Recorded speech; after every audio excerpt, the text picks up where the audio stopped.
Joining me now to talk about his new blog on the American Society for Microbiology website. It's called Zika Diaries. I encourage you to check it out. And an update on some of the newest info is Earth's virology professor, Dr. Vincent Racaniello. Dr. Racaniello is a professor of microbiology and immunology at Columbia University. Dr. Racaniello, welcome back to the show, sir. Hey, Robert. How are you? Glad to have you. I got really excited when I saw you started doing this blog. 'Cause it's almost like it's a child and you're going through the steps of, being a newborn and moving on up, and it's really quite interesting. Yeah, I thought it would be interesting to people to hear what it's like for somebody to go into a brand new field, Zika virus, and what they encounter on a day-to-day basis. And I wanted to make it a little personal as opposed, to my other blog, which is pretty scientific. Yeah. Now, since the virus has become more personal to you and your lab, you've been documenting your experience. Can you give an overview of what you're doing with the blog? So what I do every week is I talk about one aspect of what we've been doing with the virus, and I keep it simple. It's a little story. So I started out talking about how we were going about getting virus strains and what kind of a chore that was. And then I talked about how we developed a way to assay the infectivity of the virus. And with each post, I put a nice picture from our lab, something having to do with Zika, a nice photograph of the virus or a photograph of infected cells or a plaque assay. And I keep it, as I said, personal. I talk about the successes and the failures as well, and I'm hoping that gives a little insight into the scientific process. And would you suspect that other people that are starting Zika labs are going through a similar situation? I'm sure they are, and I tell you, I get lots of email from people all over the world, asking me, well, thank you for writing this. Can you give me this protocol? Can you tell me how to do this? I think this is great, and I'm happy to help everyone. Yeah, that's definitely your personality. Now, you've acquired some Zika stock strains, which, based on one of your blog posts, was quite the experience of itself, and it prompted you to write a blog post about this, even on Virology blog. Can you talk about that? So I first started putting out feelers to get different Zika virus strains, and I met some resistance. And I talked to a few people who had been in the field, and they said, yeah, people don't want to share their strains. There are all kinds of issues. If you're overseas, it's hard to ship viruses overseas. But in the end, some people just don't want to give you their viruses. They want to get a leg up. So I actually wrote a blog post. I tweeted it out on a Friday night, which is not a great time to tweet anything. That's true. I got great response, and people said, hey, you can have my virus. And, within a week or two, we had viruses, we had antibodies. So the field really responded. It was a nice experience. Yeah, who would have thunk it? Yeah. So now you got the virus, and the next step was to grow more of it and to titer it or to measure it. Can you describe this process to my audience in layman terms? Sure. So we got a couple of vials of virus with maybe a half ml of fluid in each one. And, of course, that's not enough to do months and months of experiments, so we have to make more of it. With viruses, it's not too hard to do. You get some cells in your lab, and you put a little bit of this fluid on them, and the virus will get in the cells. They will make more of themselves. That's the beauty of working on viruses. So we figured out what cells to use, and then we wanted to know, okay, we grew up, we amplified, say, 10 or 100 times the volume of virus. How do we know how much virus is in there? And for that, our favorite assay is a plaque assay, where we infect cells with dilutions of the virus, and we cover them with an agar overlay. It's a semi-solid medium. And then the virus kills cells and makes little holes in the cell sheet. And you can count them and determine how many viruses you have. So, we've been working on polio and enteroviruses for ages, and we've had 4 or 5 different plaque assay protocols. We just tried them all with Zika, and one of them worked beautifully, and that's the one that gave us really nice plaques. Right. Now, next, we're beginning with the experiments. However, I had to chuckle, and I probably shouldn't. You used the term scooped at least twice. And right. So what happened with that, and what other types of stumbling blocks have you encountered in this new venture? So we immediately had some great ideas for what to do with Zika. One of the early questions was, there was some sense that the virus was getting into fetal brain and into the central nervous system of older people. And so we said, let's see if the virus will infect neurons. Now, a cool thing you can do right now in biology is you can take stem cells and differentiate them in culture to be any kind of cell you want. You can make motor neurons, you can make other cells from the brain. And so we said, let's do this with Zika and see what the virus can infect. So we got these cells. We made beautiful neurons in culture, and there's a photograph of one of them in Zika Diaries. And we infected them, and the virus could infect them, and we're all excited. And then a day later, a paper came out describing exactly what we were doing. And that's what I call being scooped. And, normally I would cry, but in this case, it was so amazing. I have actually one person in my lab working on Zika, and the paper that came out had like 25 authors on it. So there's no way you can compete with that. And this actually points out something really curious. Zika is attracting all kinds of scientists, not just virologists, in droves, and they're working on all sorts of things. And so we got scooped on that. We also wanted to make a mouse model for infection. We have to write an animal protocol to do that. We're going through the process of doing that, and we got scooped again. A paper came out describing a mouse model. Yeah. So, it makes us think, what is it that we can contribute that would be unique? And it's not a bad thing to be forced to think that way. Now is that common for researchers to get, quote-unquote, scooped? Happens all the time, but most of them will never write about it in public like I do. But I want people to know what we go through. This is the reality, This is reality, and I'm kind of towards the end of my productive research career, and I look back at all the things that have happened, and I can laugh at it, but other people earlier on would cry because it's a serious thing. Especially if you put a lot of time into something, you don't want someone else to publish it. Right. Were there other types of issues you've come across? Well, at every turn, we find whatever we think of, there's somebody working on it already. We have a weekly meeting where my person and I sit down and we think, what can we do? And before we can get started, there's a Cell paper or a Nature paper or a Science paper that comes out, which is basically doing the same thing. Now, all of these initial experiments are what we call low-hanging fruit. They're pretty easy to do. And as we move past them, it'll be harder and harder. And I think we'll be able to make a contribution. That's good. Now, you write, because of the growth of new Zika virus laboratories, I predicted that within 1 year, we will have learned more about this new virus faster than we have for any other virus. Why so many Zika virus labs? This is something I've been thinking about a lot. And I think there are three main reasons. First of all, it's an important virus. It came upon us really quickly. It's spreading globally. It's causing disease. And it's full of questions. And that's what scientists like, to have questions. All kinds of questions. Does it cross the placenta? Where does it replicate in the fetus? Does it get into the central nervous system? Just a couple of them. And scientists love questions. So I think that's one of the driving factors. The second is it's easy to work with. You can work with it under what we call BSL-2, Biosafety Lab 2 conditions, and most virology labs can do that. And that's in contrast, of course, to Ebola virus, which is an important virus that emerged a couple of years ago again in West Africa, but very few people could work on it because you need a BSL-4 lab to do that. So I think BSL-2 is part of it.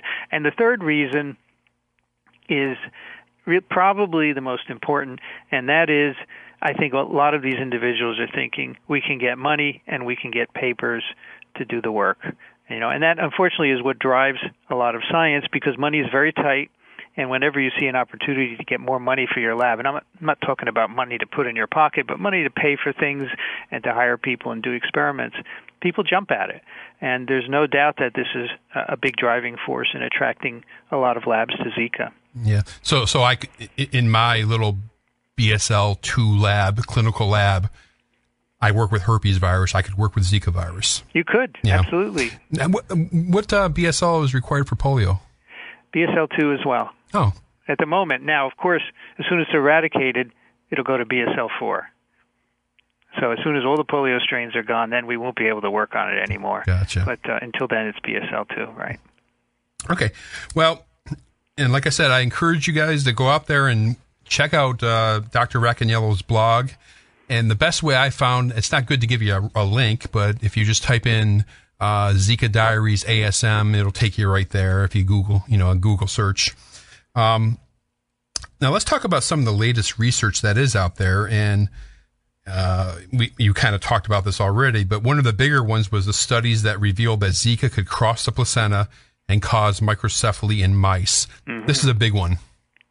Right. There were 3 papers from 3 different groups which used mouse models in different ways and showed that if you put Zika virus in these animals, either directly into the fetus in the pregnant mouse or injecting into the mother, the virus would end up replicating in the fetal tissues and cause microcephaly. So the virus, even if put in the footpad or intravenously, can make its way across the placenta, can then get into the fetus and among other tissues, replicate in the brain. And the mice that are born are actually overall smaller than uninfected mice, and they have a number of defects that are consistent with what we see in humans in microcephaly. So this, in your opinion, this was a significant finding?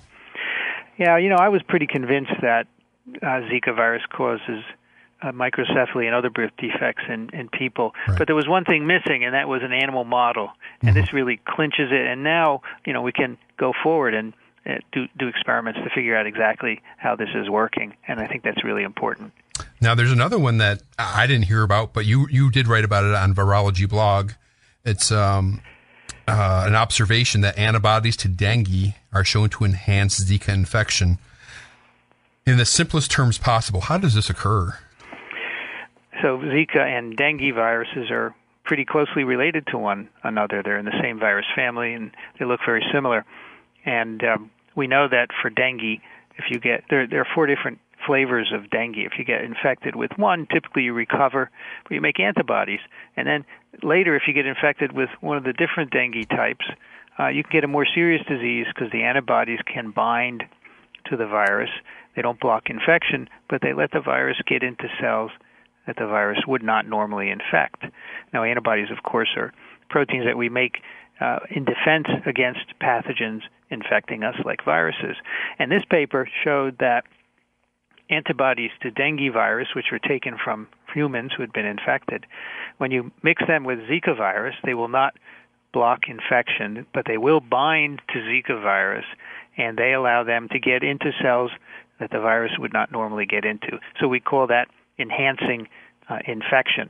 So the bad news is this is in cell culture, of course, in the laboratory, but if it turns out that in people, antibodies to dengue virus enhance Zika infection, this could in part explain some of the more serious aspects of Zika pathogenesis that we're seeing. And in your posting, you write about a potential, and I stress the word potential, tragedy that could happen because we have this newly licensed dengue vaccine. It's called Dengvaxia. I think Sanofi Pasteur put it out. And a few countries have licensed it, and it's actually being used in the Philippines right now. And what is this potential tragedy? Well, it's been licensed in, I think, the Philippines and Brazil, of all places, right? Yeah. Now, this is a vaccine. You get injected with it, and you make antibodies to dengue virus. Now, if it's true that in people, antibodies to dengue virus, say, enhance infection by Zika, this means that people who are vaccinated with Dengvaxia could have more serious Zika virus infections. Now, as you say, this is a potential. We don't actually know if this is going to happen, but we should definitely find out if it's going to be an issue because, dengue in itself is a serious disease and it can be fatal, and it's good to have a dengue vaccine. But if it's going to make Zika worse, then we're going to have to stop and think maybe we should wait till we have a Zika vaccine and give both of them at the same time. Well, I've been keeping a close eye on the mass vaccination campaign in the Philippines, and it's well over 200,000 children already. Yeah. So is this something that the vaccine manufacturer could or should have been aware of? I mean, probably not because this is just brand new research, right? Well, Zika's pretty new on the scene, right? Up until just a few years ago, it hardly caused any human infections. Sure.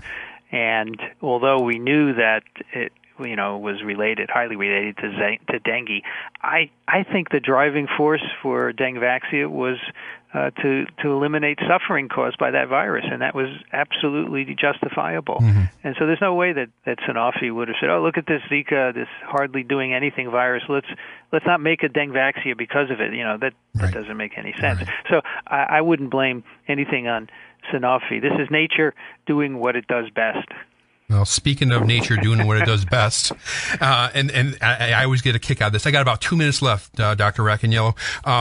When we talked in November, and you write about this very frequently, about mutations, and you use a little humor to it. We talked about Ebola and how everybody was saying about the mutations and blah, blah, blah. Is Zika mutating? Of course. Every virus is always mutating, and I get a kick out of the headlines in newspapers that say Ebola is mutating, or now the latest, of course, and I was waiting for this, Zika is mutating. Mm-hmm. Scientists say Zika is mutating, and so I did write a post about that, and many scientists chuckle about it. And the key here, Robert, is that Zika we first found in 1947 in Africa, and it just kind of sleepily moved across Africa into Asia, never causing outbreaks until all of a sudden in the Pacific, the virus became a pandemic strain. So the natural thing is to say, it must have mutated and become a pandemic strain. And so that's why I think it's kind of wrong to say that, because it's always mutating. The question is, does a certain mutation give the virus a new potential? And that's a hypothesis, and that's one of the things we're trying to find out. That's why we have 12 different Zika virus strains, and we'd like to know, are the earlier strains different in what they do in cells and in animals compared to, say, Brazilian strains? And that's an important question, but nobody has any data on it yet.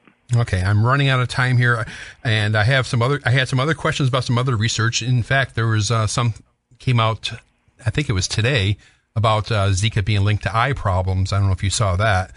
I didn't see that, but I saw that it's been found in Aedes aegypti in Brazil, which is important. Yeah, that too. Yeah. Two quick answers. Any concern about Zika and the Olympics? I don't have any concern. I think if you are pregnant, you should probably stay away. But as far as I know, the athletes are not going to be pregnant. Okay. And any thoughts on what's going on with yellow fever? Well, yellow fever is a serious flavivirus, and unfortunately, as you know, there's an outbreak in Angola. Right. And we've run out of vaccine because the WHO only stockpiles a certain amount. I think that what happens with that virus, and probably with Zika, is you go through cycles, and a lot of people get infected. You build up population immunity, and then you don't have any outbreaks for a number of years. So we just happen to be in a situation where there's enough people not immune to yellow fever that it's causing an outbreak. And I think the lesson is we should probably be stockpiling more vaccine. There you go. Well, thank you, Dr. Vincent Racaniello, for your time and expertise. And if you would oblige, I would like to have you on about every 6 to 8 weeks for an update on your Zika lab. I'd love to. Thanks so much. All right.